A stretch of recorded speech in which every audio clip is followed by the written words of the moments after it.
टोडा भीम कस्बे में doctor V L Bairwa सांसद के चुनावों की तैयारी में दिन रात मेहनत कर रहे। कांग्रेस के टिकट के लिए धौलपुर करौली से चुनाव में सांसद की तैयारियां कर रहे हैं, घर घर जाकर लोगों से मिल रहे हैं। डॉक्टर वीएल बैरवा ने बताया कि गरीबों लोगों को साथ लेकर चलूंगा और जो भी मुझसे मदद होगी सभी समाज के लोगों को साथ लेकर चलूंगा। बच्चों के भविष्य सुधारने की कोशिश करूंगा, सड़क, पानी, बिजली आदि का ध्यान रखूंगा।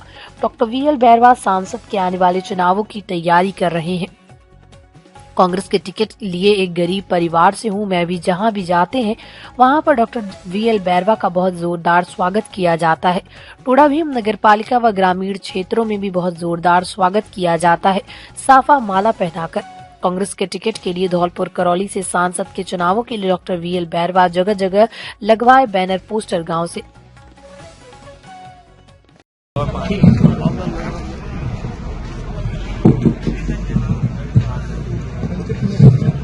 हाँ बिल्कुल। सबसे पहले मैं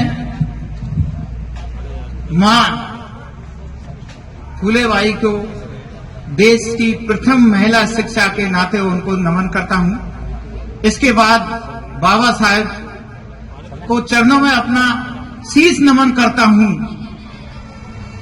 अब मैं आज के कार्यक्रम के मुख्य अतिथि माननीय धौलपुर विधायक शोभारानी कुशवाहा जी, विधायक संजय जाटव जी, विधायक बसेड़ी, मंच पर सभी विराजमान सदस्यगण और इस कार्यक्रम में पधारे सभी अतिथि, महिला एवं जेंटल पर्सन और इस प्रांगण में सभी हमारे मुख्य प्रवक्तागण, इस कार्यक्रम को संचालन करने वाले, उनको भी धन्यवाद देता हूं।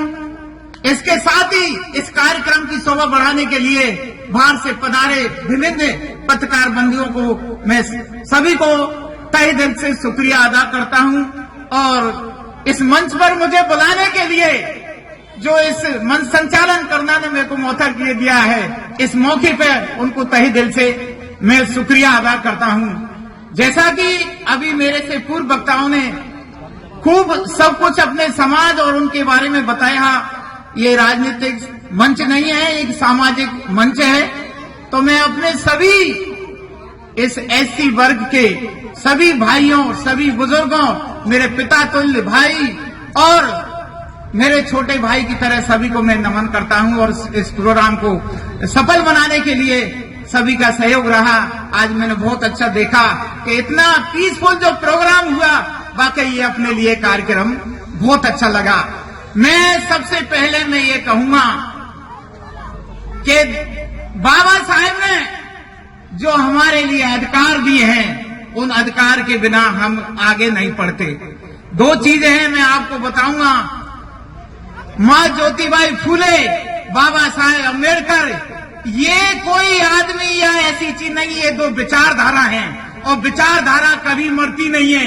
इसलिए मैं आपसे कहूंगा कि कभी इन महान पुरुषों के आगे स्वर्गीय शब्द नहीं होता, क्योंकि विचारधारा कभी मरती नहीं है।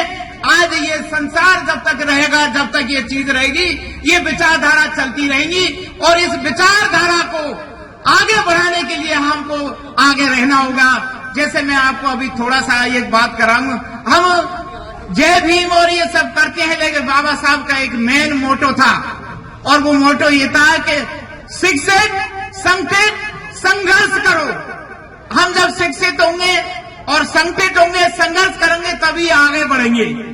दूसरा इनका एक मेन मोटो ये था कि जब तक हम राजनीति में और न्याय व्यवस्था में और पत्रकार व्यवस्था में हमारा भागीदारी नहीं होगा तो हम आगे उन्नति नहीं करते, क्योंकि न्याय व्यवस्था आज आप देख रहे हैं, न्याय व्यवस्था ऐसी व्यवस्था हो गई है कि मन चाहा उनका जज बैठ रहा, मन चाहा उनका पत्रकारिता बैठ रही है। आप सुनते होंगे कि ये फलाना मीडिया है, ये गोदी मीडिया है। तो ऐसी जब हमारा पत्रकार बंधु नहीं होगा, हमारा कोई लॉयर नहीं होगा, हमारा कोई कानूनविद नहीं होगा। हाँ गणेश सर, राजनीति बाबा साहेब का मैं इसलिए कह रहा हूं, तो जब तक हमारा उन्नति जाए, इसलिए हमारे अधिकारों के लिए ये बाबा साहब ने कहा कि हमको भीख लेने से हमारे अधिकार नहीं मिलते हैं, बल्कि हमको न्याय मिल से हमको अधिकार मिलता है। हम किसी की भीख ले लेते हैं तो उससे हमको न्याय नहीं मिलता। हमको हमारा कानूनी हक मिलता है, हमको न्याय मिलता है, तो उससे हमको हमारा अधिकार मिलता है। इसलिए उनका एक ही सपना था कि ये हम जब तक ये अधिकारों के लिए जब तक हमारा राजनीति में और न्याय व्यवस्था में हमारा आदमी नहीं पहुंचेगा तो हम अपने अधिकारों के प्रति सजग नहीं रह सकते। इसी बारे में सबसे पहले बाबा साहेब अम्बेडकर साहब से प्रेरित होकर 16 सितंबर 2016 को, यानी नेल्सन मंडेला जो उसके थे साउथ अफ्रीका के, 27 साल जेल में रह के और इनसे सबक लेकर उनको आदर्श माना, तो उन्होंने एक ही चीज कही थी कि education is the wonderful weapon, now you can change the world and self. यानी शिक्षा एक ऐसा हथियार है जिसको आप अपने आप और पूरे देश और संसार को बदल सकते हैं, और शिक्षा के बिना आप कुछ नहीं कर सकते। इसलिए उनका पहला ये अधिकार था, ये बाबा साहब का था। और जब शिक्षा नहीं होगी तो हमारे नहीं हो सकते। तो मैं तो ये कहूंगा कि राजनीति में भी ऐसा कोई आदमी है, हम यहाँ के कभी वहां के, जब धौलपुर और करौली लोकसभा एक है, तो मैं तो ये कहूंगा कि किसी ऐसे योग्य आदमी को बैठाएं।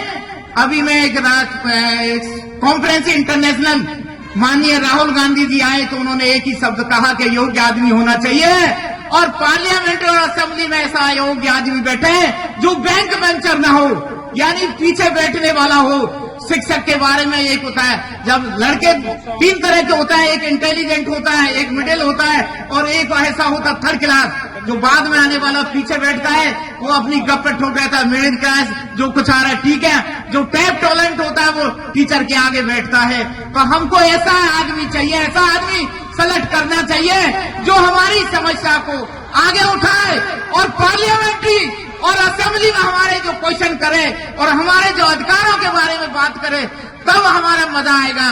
तो मैं तो यही, ज्यादा समय का अभाव है, राजनीतिक मंच में अपन कह नहीं सकते, पर मैं ये ज्योतिबाई वहां फूले का जो योगदान है, तो देखिए उन्होंने कितना लिया। देश की प्रथम महिला शिक्षा है, आज उनको हम पे गर्व होता है। वो किसी एक को नहीं, पूरे समाज को।